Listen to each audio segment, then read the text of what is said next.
보통 어떤 일을 마치고 나면 여러 감정들이 생기곤 하죠. 일단 일이 다 끝났다는 생각에 후련함을 느끼기도 하고, 또 일을 잘 해냈다면 그것에 대한 뿌듯함을 느끼기도 합니다. 또 일을 혹시 잘 못했다면 그렇게 잘못하게 된 원인과 이유를 살피며 반성도 하고 후회도 합니다. 그런데 우리는 어떤 일을 잘 해냈을 때도 후회를 하곤 하죠.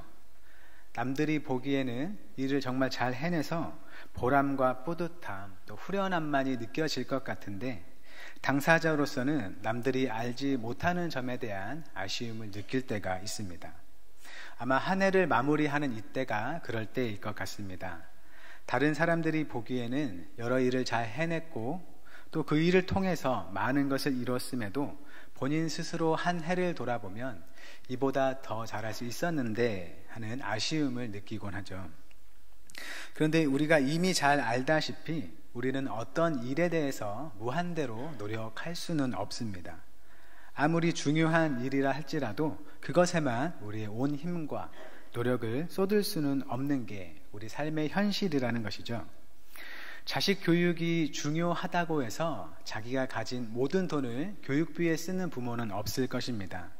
집세도 내야 하고 또 밥도 사 먹어야 하는 것이죠. 우리가 아무리 열심히 노력하며 최선을 다한다 해도 거기에는 분명히 한계가 있는 것입니다. 그게 바로 연약한 피조물인 우리 인간의 삶이라는 것이죠. 올 한 해 여러분의 계획은 무엇이었나요?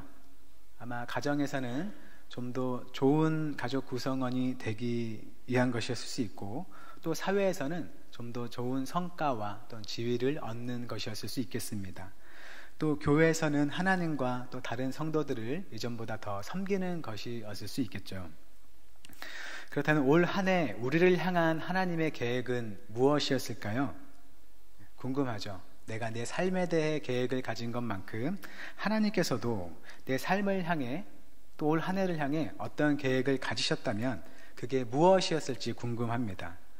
그리고 그 계획 안에서 하나님은 과연 나를 어떻게 도우셨는지, 또 하나님의 그 인도하심에 따라서 나는 잘 발맞추어 걸었는지 궁금한 것들이 참 많죠. 우리를 향한 그 하나님의 계획은 각자에 대해 다 다를 것입니다. 하지만 본질적으로는 다 동일한 계획이겠죠. 어떤 계획일까요? 바로 구원의 계획입니다. 네, 여기서 말하는 구원이란 흔히 예수님 믿으면 구원받는다 라고 말할 때처럼 지옥에 갈 수밖에 없는 죄인된 사람을 천국으로 인도하는 그런 사건적인 구원을 말한다기보다는 우리가 잘 아는 찬송가 내 영혼이 은총 입어, 이 찬송에 나오는 후렴 가사처럼 주 예수와 동행하니 그 어디나 하늘나라, 즉 주님과 함께하면 어디든지 천국이라고 말할 때의 구원입니다. 이 둘이 서로 다른 것은 아니지만 구원이라는 말의 쓰임새가 다른 경우가 있는 것이죠. 우리가 하나님과 함께하는 것이 구원이라면 그 구원이 온전하고 궁극적으로 이루어지는 곳이 천국인 것입니다. 하나님께서는 우리가 늘 하나님과 동행하는 그 구원의 삶을 살기를 원하십니다. 우리가 썩어 없어질 피조물을 우상으로 삼고 그것들을 섬기는 삶이 아니라 생명의 하나님과 함께하는 삶을 살기 원하시는 것이죠. 그리고 이 구원의 계획은 이미 오래전부터 있었던 계획입니다. 하나님이 먼저 그 에덴 동산에서 타락했던 그 아담을 향해 이 구원의 계획을 가지셨고, 또 이후 아브라함을 통해서는 그 계획을 구체적으로 이루어 가십니다. 하나님께서는 창세기 12장 1절부터 3절까지의 말씀을 통해서 하나님께서 인류를 향해 가지신 계획을 말씀하시는데요. 우리 한번 창세기 12장 1절부터 3절 말씀을 가지신 성경으로 함께 찾아서 봉독해 보면 좋겠습니다.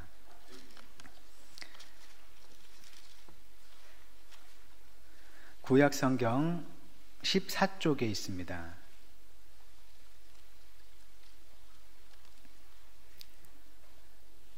네, 창세기 12장 1절부터 3절까지의 말씀을 함께 봉독하겠습니다. 여호와께서 아브라함에게 이르시되 너는 너의 고향과 친척과 아버지의 집을 떠나 내가 내게 보여줄 땅으로 가라. 내가 너로 큰 민족을 이루고 내게 복을 주어 내 이름을 창대하게 하리니 너는 복이 될지라. 너를 축복하는 자에게는 내가 복을 내리고 너를 저주하는 자에게는 내가 저주하리니 땅의 모든 족속이 너로 말미암아 복을 얻을 것이라 하신지라. 아멘. 이 하나님의 약속은 1차적으로는 아브라함을 향한 약속이지만 최종적으로는 아브라함을 통해서 모든 민족이 하나님의 복을 얻게 될 것이라는, 즉 온 인류를 향한 약속이기도 합니다.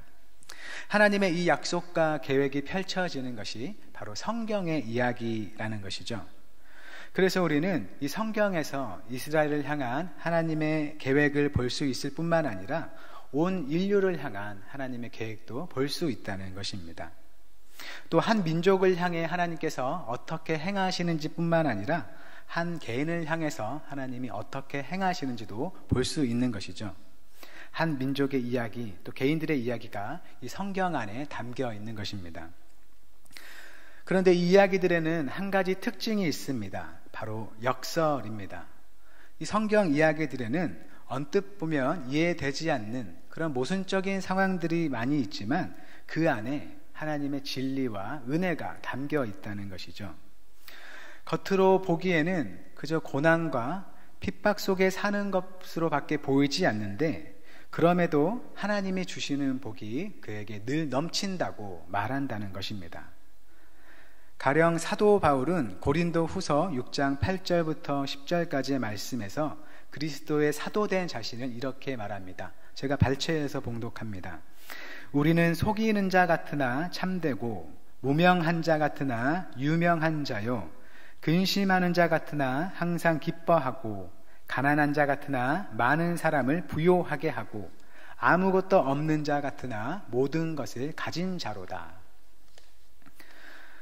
마지막 말처럼 정말로 사도 바울이 모든 것을 가진 자였을까요? 네, 아니죠. 그는 가진 게 별로 없는 사람이었습니다. 아무것도 없는 자 같으나 라는 말 그대로 사실 아무것도 없는 자였습니다. 그런데 바울은 자신이 모든 것을 가진 자라고 고백한다는 것이죠. 이 사도 바울이 사실 자신은 가진 게 없으면서 모든 것을 가졌다고 거짓말하는 것일까요? 또는 자신의 비참한 현실을 어떻게든 부정해 보려는 것일까요? 바울이 자신은 모든 것을 가졌다고 말하는 것은 가난한 자신의 현실을 정신적으로 어떻게든 부정해 보려는 것이 아니라 세상의 눈이 아닌 하나님의 눈으로 자신을 바라볼 수 있었기 때문입니다. 그는 세상의 기준으로는 가진 게 없는 사람이었지만 오히려 세상 모든 것의 주인이신 그 하나님을 소유한 자였기 때문에 자신은 모든 것을 가진 자다라고 말할 수 있었던 것입니다. 세상 사람들은 세상에서 지위가 높고 또 재물이 많은 사람들을 복되다고 말하지만 하나님은 그 누군가가 세상에서 어떤 비참한 자리에 있더라도 그가 하나님 안에 머물러 있다면 그 사람이야말로 정말 복되다고 선언하신다라는 걸 알았기 때문입니다. 성경에는 바로 이러한 특징을 가진 이야기들이 담겨 있다는 것이죠. 우리의 눈으로 보는 현실과 또 하나님이 보시는 현실이 다르기 때문에 그것은 우리에게 모순으로 다가옵니다. 하지만 우리가 놓인 그 상황을 우리의 눈이 아닌 하나님의 눈으로 볼 수 있을 때 그것은 그제서야 모순이 아닌 진리로 다가온다는 것이죠. 그리고 그 하나님의 현실이 우리 삶에 그대로 드러날 때 그것은 이 세상의 반전으로 나타나는 것입니다. 하나님께는 이미 현실이었지만 이 세상의 눈으로는 볼 수 없었기 때문에 그때까지는 모순으로 보였던 그것이 그게 우리 삶에 그대로 실현될 때 비로소 사람들은 그것을 볼 수 있게 되고 그것을 반전이라 부른다는 것이죠. 그래서 이 성경의 이야기에는 역설과 모순과 함께 늘 반전이 함께 있는 것입니다. 이 시간 우리가 함께 읽은 이 출애굽기 이야기에 바로 그런 모순과 반전의 상황이 담겨 있습니다. 본문은 이스라엘이 애굽 아래에서 노예 생활을 하던 때를 배경으로 합니다. 가나안 땅을 약속받았던 이스라엘이 왜 애굽에서 살게 되었을까요? 바로 그들의 조상 요셉 때문이죠. 형들에 의해 애굽의 종으로 팔렸던 요셉이 애굽에서 총리의 자리에 오르고 그리고 자기의 가족들을 애굽으로 불러들였습니다. 기근 때문에 가나안 땅에 식량이 없을 때 가족들을 살리려고 애굽으로 불러들인 것이죠.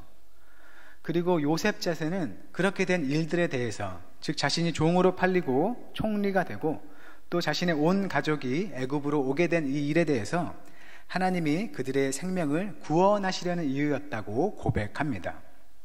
그런데 우리가 함께 읽은 이 시간 본문의 상황은 어떤가요? 하나님이 이스라엘을 구원하시려고 인도하신 그 애굽에서 이제 이스라엘은 온갖 학대를 당하고 있었습니다. 구원의 땅 애굽이 이제는 고난의 땅이 돼버린 것이죠.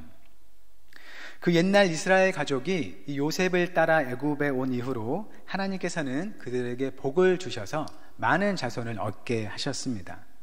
출애굽기 1장 7절은 이렇게 말합니다. 이스라엘 자손은 생육하고 불어나 번성하고 매우 강하여 온 땅에 가득하게 되었더라. 하나님은 아브라함에게 너의 자손이 모래와 같이 많아질 것이다 라고 약속하셨는데 그 약속대로 그의 자손들을 번성하게 하셨습니다.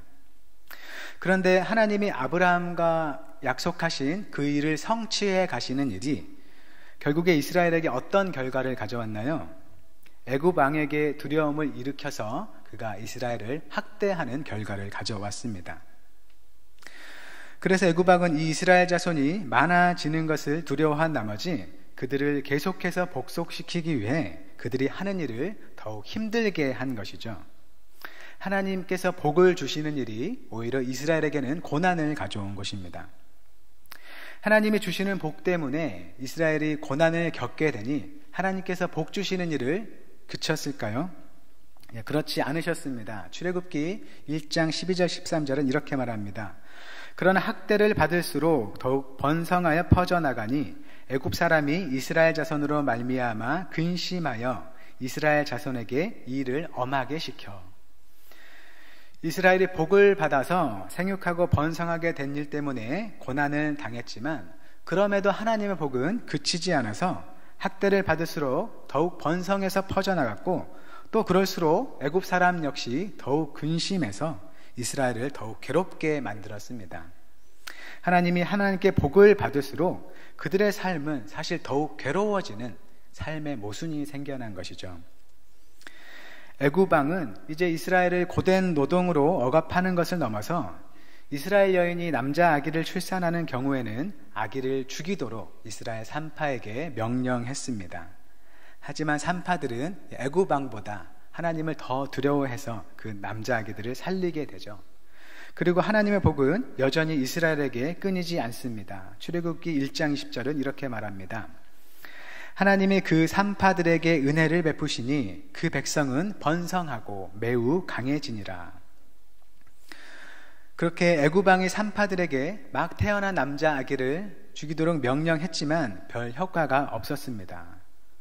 그래서 이제는 모든 백성들에게 이스라엘 사람이 남자 아기를 낳으면 강물에 던져 죽이도록 명령합니다. 출애굽기 1장 22절을 제가 세번역본으로 봉독하겠습니다.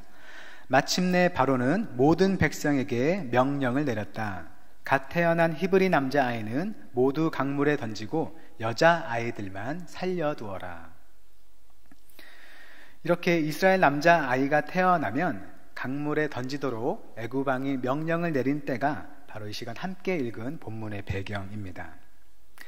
애굽에 살던 이스라엘이 애굽으로부터 학대를 당하고 또 심지어 남자 아기가 태어나면 강물에 던져 죽여야 하는 매우 무섭고 비참한 때가 된 것이죠. 함께 읽은 본문에는 이름 없는 사람들이 나옵니다. 본문은 그들을 레위 가족 중에 한 사람이 레위 여자에게 장가를 들었다라고 소개를 하고 있습니다. 그리고 그들이 한 아기를 낳은 것이죠. 그런데 본문 2절은 이들이 낳은 아기가 잘생겼다라고 묘사합니다. 본문의 표현대로는 그가 잘생긴 것을 보고라고 하죠. 어느 누가 자기가 낳은 아들을 잘생기지 않았다고 볼까요? 혹시 여기에 그런 분이 계신가요? 아마도 모든 부모들이 자신이 낳은 자식은 모두 예쁘고 잘생겼다고 볼 것입니다. 그런데 아마 이들 부모는 이 아이에게서 어떤 범상치 않은 것을 느꼈던 것 같습니다.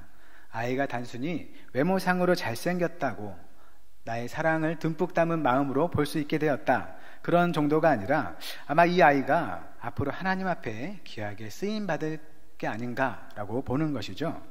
그래서 이들은 위험을 무릅쓰고 3달 동안 아이를 감추고 키우게 됩니다.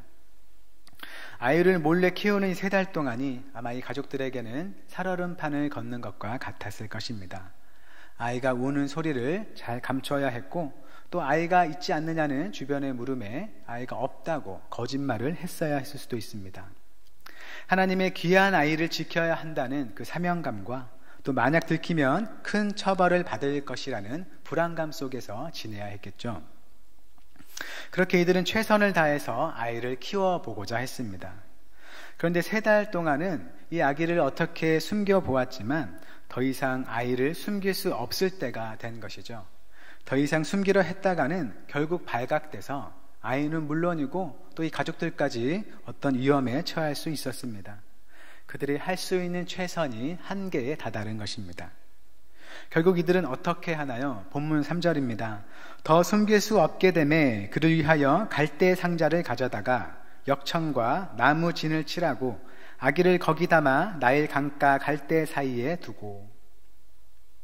아이의 어머니는 한 갈대 상자를 구해서 그 상자에 역청과 나무 진을 바릅니다.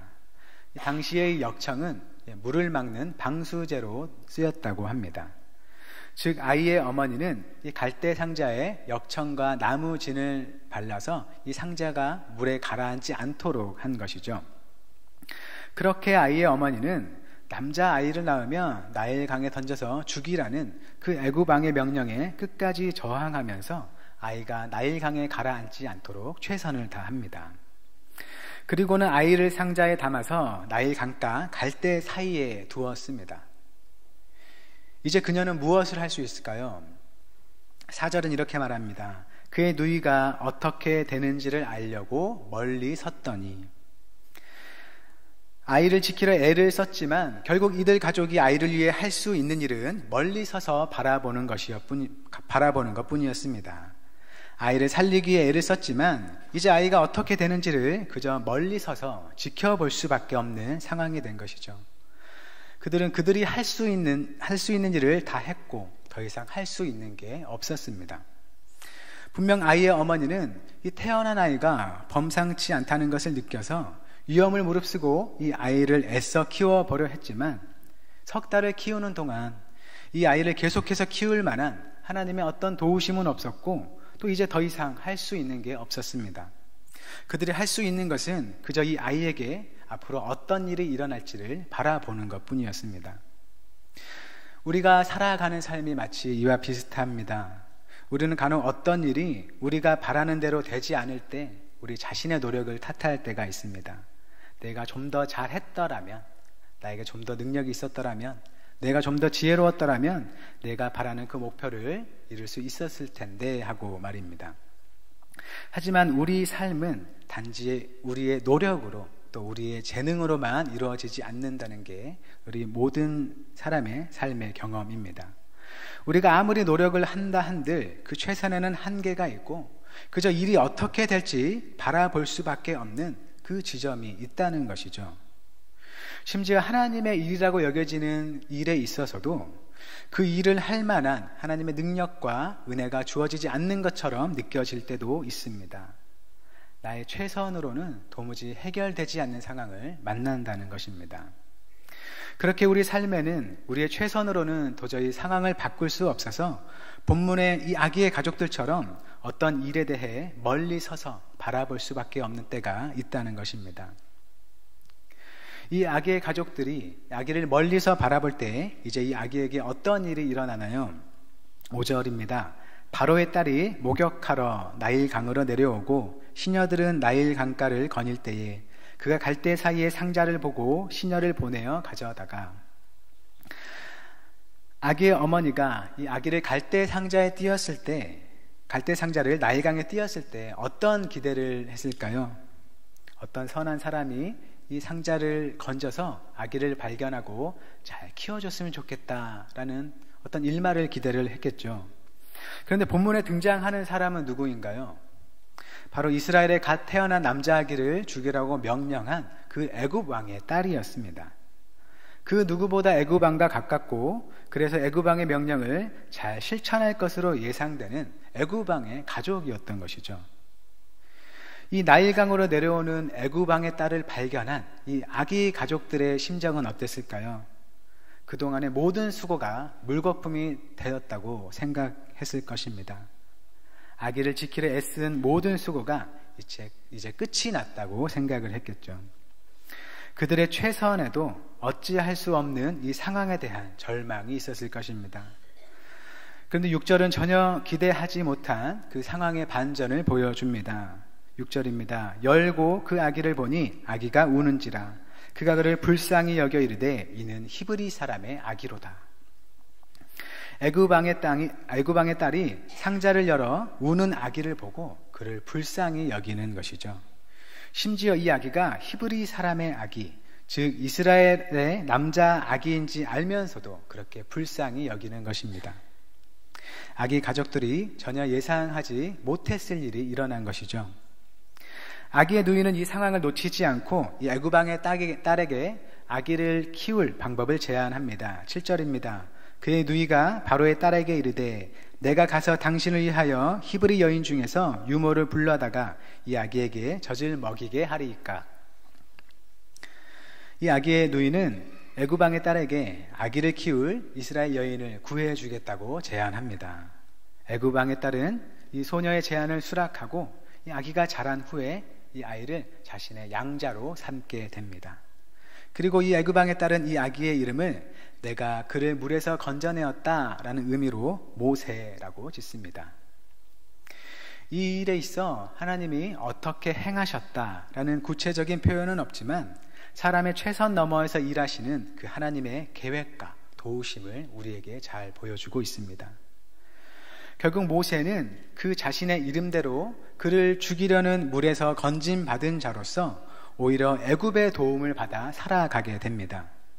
애굽 왕은 이 이스라엘의 애굽을 배신할까봐 더욱 억압하고 학대하고 심지어 남자 아기까지 죽이라는 그 명령을 내렸지만 하나님께서는 장차 이스라엘을 이 애굽으로부터 해방시킬 자를 바로 이 애굽 왕의 좋은 환경 속에서 양육되는 상황을 만드신 것이죠.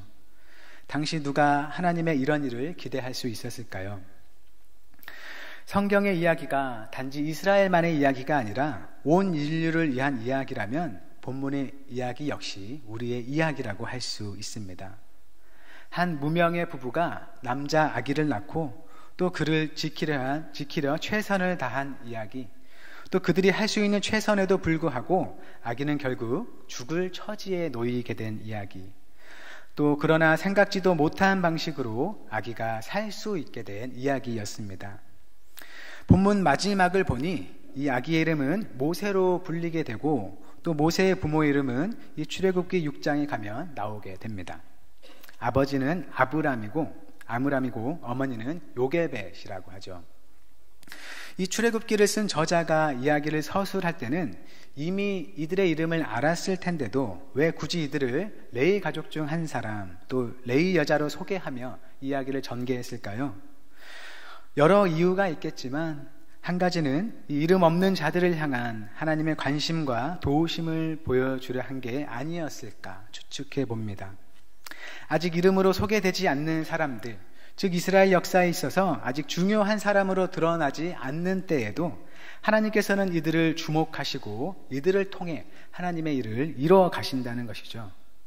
하나님께서는 어떤 유력하고 유명한 사람을 통해서 일하는 분이 아니라 그가 이름 없는 자일지라도 그를 통해 얼마든지 일하시며 그에게 은혜를 베푸시는 분이라는 것입니다.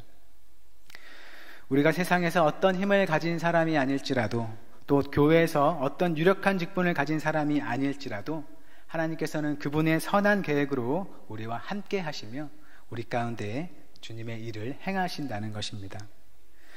그래서 이 이야기는 우리가 주님을 믿고 사는데도 어려운 일들이 끊이지 않을 때, 또 내가 아무리 노력을 해도 해결할 수 없는 그 일 앞에서 하나님께서 정말 나를 사랑하시고 나를 잘 아실까, 또 나의 삶에 관심을 가지고 나를 인도하실까 하는 의문과 질문에 대한 대답이기도 합니다. 다른 사람들은 내 이름을 알지 못해서 그저 저 사람이라고 부를지라도 하나님께서는 이미 나를 아시고 나를 위한 선한 계획으로 인도하신다는 것입니다. 우리의 능력과 최선에는 늘 한계가 있습니다. 우리에게 어떤 뛰어난 재능이 있고 내가 아무리 최선을 다해 노력한다 할지라도 결국은 멀리 서서 바라볼 수밖에 없는 때가 온다는 것입니다. 자신을 탓할 수도, 또 내가 놓인 환경을 탓할 수도 있죠. 하지만 하나님께서는 우리의 그 한계에 매이지 않고 일하시는 분이라는 것을 기억하시기를 바랍니다. 내가 볼 때에는 나쁜 길처럼 보이지만 하나님께서는 늘 가장 좋은 길로 우리를 인도하신다는 그 사실을 신뢰할 수 있기를 바랍니다. 모세의 가족은 최선을 다했지만 그 최선으로 그들이 바라는 좋은 결과를 만들어내지는 못했습니다. 그들이 할 수 있는 최선을 다한 후 그저 멀리 서서 그 아기를 바라볼 때 하나님께서는 그 일에 개입하셨고 그들이 기대하지 못한 방식으로 모세를 구하셨습니다. 나의 최선으로 좋은 결과를 이끌어내지 못했을지라도 낙심하지 마시길 바랍니다. 그런 중에도 크신 계획 안에서 선한 일을 이루시는 주님을 바라보시기를 바랍니다. 한 해를 마무리하는 연말입니다. 그동안 맡아서 수고했던 일을 정리하는 기간 동안 그 도우시는 하나님의 손길을 보실 수 있기를 바랍니다. 또 새해를 계획하고 준비하는 중에 우리의 최선을 다할 수 있기를 바랍니다. 우리에게 이미 주신 그 능력으로 최선을 다하되 우리가 늘 하나님의 계획 안에 있다는 것을 기억하면서 우리의 최선 후에 주님을 바라볼 줄 아는 그 믿음과 평안이 있기를 바랍니다. 하나님께서 모든 한영교회 성도님들의 삶을 풍성한 구원의 삶으로 인도하시기를 축원합니다. 기도하겠습니다.